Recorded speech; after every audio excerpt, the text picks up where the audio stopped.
So, I don't know about you, but I've been one of those people who hasn't had cable for well over 5 years now, thanks to streaming stuff like Netflix, YouTube, and other such things. The idea of spending money on a hunk of plastic just to sometimes watch what I want and be bombarded with ads isn't too appealing anymore. Thankfully, it's an element of radio and television that doesn't really affect me too much anymore. In most cases, they're either skippable in 5 seconds, or they're done in 5. But, while full-length commercials would be a major annoyance to me nowadays, back then they were a gateway to knowing what was out in the wild.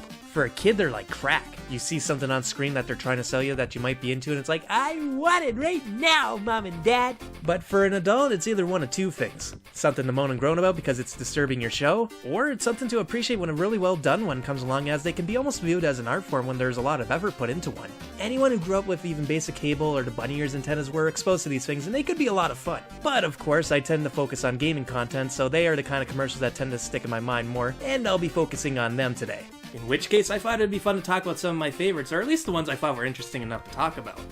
They could either range from cool to cutesy, to interesting to funny, to sometimes weird, to the goddamn fucking disturbing. For better or worse, they left their mark, and they definitely don't make them like they used to. So, let's get into it. Gotta go.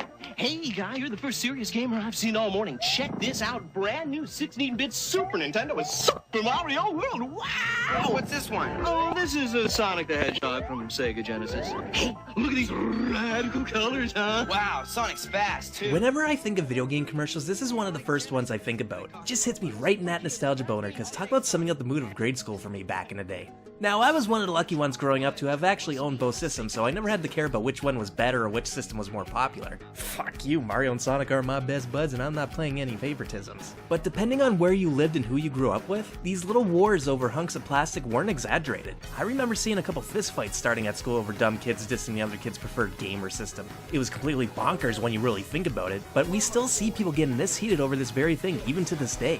It's nuts, since any sane person nowadays will look at some of the people who get completely wrapped up in a console war and ask, why? And, who gives a shit? But the thing is, this pointless squabbling was ingrained to us by Sega, Nintendo, and to an extent Sony a generation later. And it was pretty ingenious, since all this infighting in the end comes down to one thing, and one thing only. You believe in God? Yes.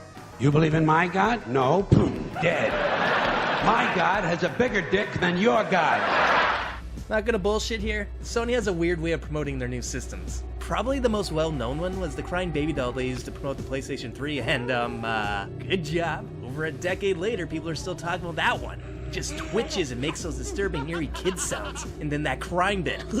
Anytime I see it, I'm just waiting for a jump scare or something to happen. But as I learned back in the early days of YouTube when people originally came here to watch specific shit like this, I stumbled upon this one. For years I've lived a double life. In the day I do my job, I ride the bus, roll up my sleeves with the hoi polloi. But at night, I live a life of exhilaration. Of missed heartbeats and adrenaline. And, if the truth be known, a life of dubious virtue.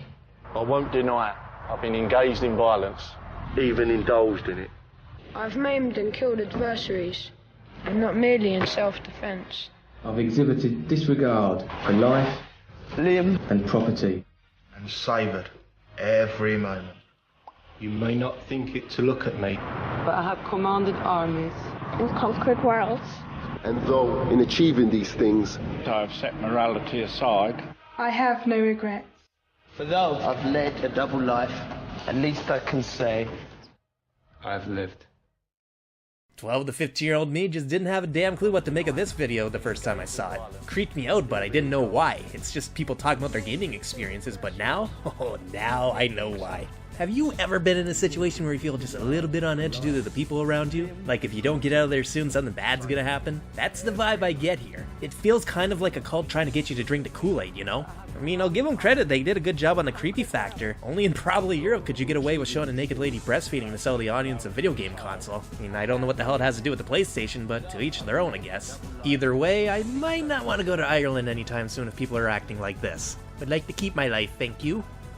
Let's go racing! It's Super Mario Kart Funny Car Madness! Only on Super NES! Turn the track into a giant mud pit! Or burn rubber on ice, wood, or asphalt! Fly on! Mix it up with the big boys! See Bowser in his big foot-dropping truck! See Yoshi's go-kart really go! Mushrooms, banana peels, turtle shells! Dynamite! Check your rear view and make him eat dust! Or go into battle mode and ruin his day! 2 speeds! Fast and way too fast! It's 2-player fun on the split screen! Only for the Super Nintendo Entertainment System! Now you're playing with power, super power! I always get a kick out of this one. It isn't weird or creepy or anything like that. In fact, it's exactly the kind of commercial you would see during the early 90s with its radical and extreme attitude. But the reason it always stuck out is because it just feels like false advertising to me. There's fast and way too fast? Yeah, no way. Too Fast wouldn't exist for the Mario Kart series until 200cc became a thing, so what the hell were they smoking back then? Oh, money. But the irony is that this commercial would have been better suited for another SNES game. F-Zero! Like straight up, just imagine this piece with F-Zero in mind. It would have made so much more sense. Especially since the commercial for F-Zero feels kind of laid back in comparison. Nintendo Entertainment System. You won't believe the power. You won't believe the control. You won't believe the jumps, the curves, or the feeling you get until you experience it for yourself. See what I mean? It's 90s, but it doesn't have that extreme factor to it. Well, except for Buddy getting flattened, but even then the energy just isn't there. So what the hell happened, Nintendo? Like, you make no sense sometimes. This one I didn't see up until recently, but I'm actually kind of impressed with this commercial. This was a really creative way to sell the touchscreen aspect for the Nintendo DS, which as far as I know was still relatively a bit of a new concept for many people. Unlike now where it's actually kind of the standard, it's kind of amazing how advanced the handheld was for its time. If only online was a bit more advanced back then maybe stuff like PictoChat wouldn't have been known more for that Smash Bros stage than the actual app. This in my opinion is one of the best and classiest commercials Nintendo would have ever made if it just wasn't for the ending that does a very bad thing. Touching is good. Touch what? Come on, I can't be the only one who had dirty thoughts after reading that. Don't you lie. After what SwapNote was closed down for on the 3DS, we all know this handheld system is just interactive porn. Want proof? Fire Emblem Fates. I rest my case. So, remember when Jackass and Nintendo collaborated to promote the Nintendo DS? Yep, it happened. Well, maybe not so much Jackass, but close enough since it was a collaboration with its spin-off, The Wild Boys. For anyone who hasn't watched, one would think it was just a crappy spin-off that was lesser than the show it spawned from, but despite all odds, Wild Boys was actually a lot better than Jackass in my opinion. An opinion that was shared with Johnny Knoxville himself apparently. The show's premise was that it starred Steve-O and Chris Pontius doing their similar antics they would normally do on Jackass, but they traveled around the world to different countries and see what different cultures there was out there. It was actually interesting and I dare say kind of an awesome way to learn about different parts of the world. Either way, if you like Jackass, then you'll probably love this show. But despite how good I thought it was, I have to think, who the hell greenlighted this commercial? Nintendo would never do something like this nowadays. In fact, they'd probably want nothing to do with the Jackass brand or anything associated with it. Yet it happened. Check it out. With the new Nintendo DS. When the Wild Boys said they were going to battle it out in the African plains, a lot of people said it couldn't be done. But then we got a hold of the Nintendo DS with wireless multiplayer and loads of other cool stuff, allowing us to be as wild as we want to be. Steve-O, with a touch screen, I can beat your ass with one finger. Nintendo DS. Touching is good. Available in stores November 21st. Wild Boys Season 1 DVD on sale now. Funny enough, I guess Steve-O thought that the line was gonna do him in that day. Funny for us, probably fucking terrifying on set though. I guess I wasn't that far off when I said back in a previous episode where that Nintendo and Jackass crossover needs to happen. Cause it did. Either way, one of my favorites. Let's come on through, Sophie. Hudson's over there, sweetie. I'll go and get the cake. Happy birthday. Thanks. What is it? Oh, Happy birthday to you. Happy birthday to you. Happy birthday, dear Hudson. Whoa, whoa, whoa! What the fuck is this? Fucking sponge cake! Fuck!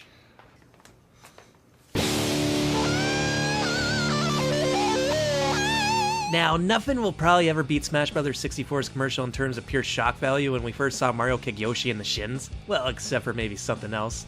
But you know what? This comes pretty damn close. For the most part, it's actually a pretty boring commercial, but that payoff right at the end, I love it.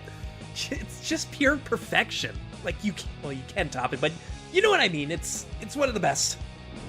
Pokemon are everywhere. They're invading.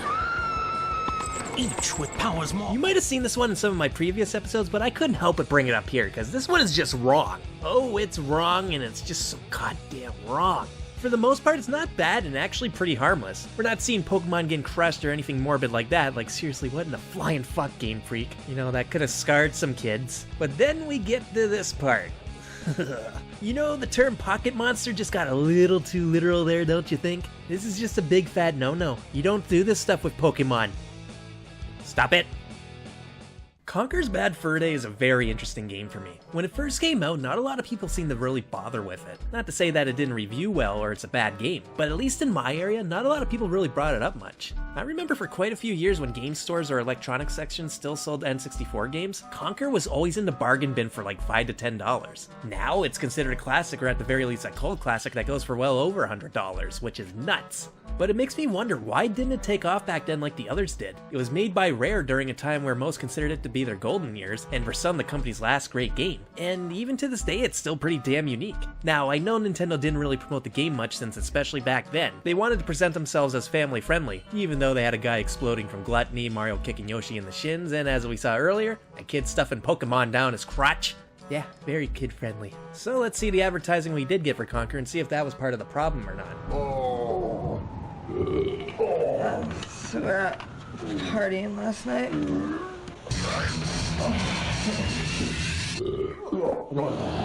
Dude, we got on the bar and started pissing all over these freaking bikers. Oh, yeah. His cat started a fight. And we get back here and he goes all night. This place is completely trashed.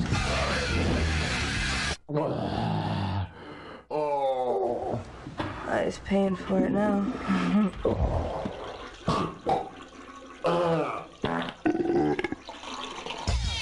A hangover's never pretty. But a squirrel with a hangover, that's just obscene. Conker's Bad Fur Day. Rated M for mature. Yeah, you like that, baby? Yeah, I know you do. I know you like that. I know you love that. Definitely not part of the problem, since it faithfully represented the game it was promoting pretty well. But fuck me, man, watching this one again just reminds me how far we've come in the last 20 years. If this commercial aired in 2019, first off, it would be banned right away. Most feminists and PC culture would be up in arms wanting to crucify everyone involved with this game, and honestly, it makes me wonder if Conker would even stand a chance in this more sensitive era. Either way, this one just cracks me up, especially the end. You know, people love to beat the dead horse of a joke where if they talk about Sonic 06, then they feel the need to crack a bestiality joke about that kiss scene, even though everyone and their grandmother has made the same joke, which means you're not actually funny, but just generic and predictable. Yeah. But while yes, I know the reason why that scene is infamous is because they tried to play it straight, and here it's obviously played up for laughs, but you know what's actually scary and cringeworthy? Some young boys out there definitely recorded this clip and had happy time. Hell, I guarantee some sick bastards probably tied it up for when the commercial aired. And how do I know? I was one of those boys. Okay, well not really, but you know what happened. And you know what the scary part is? That shit's fake. This is reality. That shit, scary. Ugh. Yeah, I know you do. I know you like that. I know you. Okay, so another Mario Kart commercial. But to me, this was easily one of the series' best, because unlike the previous one, this summed up Mario Kart perfectly. Pure chaos, brutality, and evil. I love it. Bananas dropping there, Toads flying there, all at decent speeds with no protection. It reminds me of those little clips you'd see once in a while where people try and reenact Mario Kart in real life, but here we actually see the repercussions of their actions. DK has to get towed by this very attractive tow truck driver. Okay. Then Toad takes a blue shell by this Chrysler ad and then gets obliterated and has to be treated medically by this, damn, the Mushroom Kingdom is kinky. And then finally Mario gets done and I don't even dare to think about what happened to him. Nonetheless, this was Nintendo's dark and edgy era, and it wasn't just for the Game Boy Advance commercials. As I mentioned in a previous episode, a lot of the GameCube's early commercials were just as completely bizarre, creepy, and dark that completely didn't fit with the games they were made for. But I think they found a good balance of dark and edgy mixed with pure awesome adrenaline. Fetish nurses aside, Toad, you lucky son of a bitch. Anyone remember the series Battle Tanks? It was a short-lived series for the N64 that could probably be summed up as a cult classic. I never played much of it, but I do remember playing a bit at my cousin's house. And from what I remember, the multiplayer was okay. It was basically as the name described, a shooter where you controlled tanks and take part in missions and blow up shit. Again, a bit of a short-lived series as there were only 2 games, and the company 3DO went bankrupt before a 3rd game was ever released, which based on the Wikipedia page, there was a 3rd game planned. None of this is ringing a bell for you, huh? Well, I don't blame you, games like this tend to fall into obscurity after a while, but if you were around during this time, then I know you'll remember the commercial for it. For the brightest colors always. What the? Introducing Battle Tanks for Nintendo 64.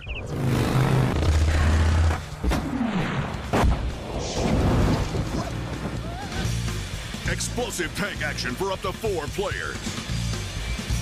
Battle tanks. Oh man, this in my opinion is probably one of the best commercials ever made. But a little bit of context for some of the few of you who doesn't know. This was obviously a parody of Snuggle Bear, a mascot for a fabric softener that shared the name that debuted back in 1983, and had stuck around until apparently 2016, which I was kinda shocked to find out. So chances are you saw this little guy on your TV screen talking about how wonderful soft clothing and fabric is, and sniffing little girls' clothes. Yeah, pretty surprised the little creep lasted this long after seeing that. But either way, the bear is and will always be a part of pop culture. And when you reach that milestone, you're gonna get parodies based on you, and Snuggle was no stranger to them. But in my opinion, this was the greatest parody somebody ever did because it plays on expectations. Even as a kid, it was like, great, another laundry commercial? Like, I'm 10 now, boring. Hell, it even sounds like Snuggle, you know? They wanted you to believe that this was an official commercial, and damn it, they succeeded. But then you get that What the? in the pan outside, and then boom!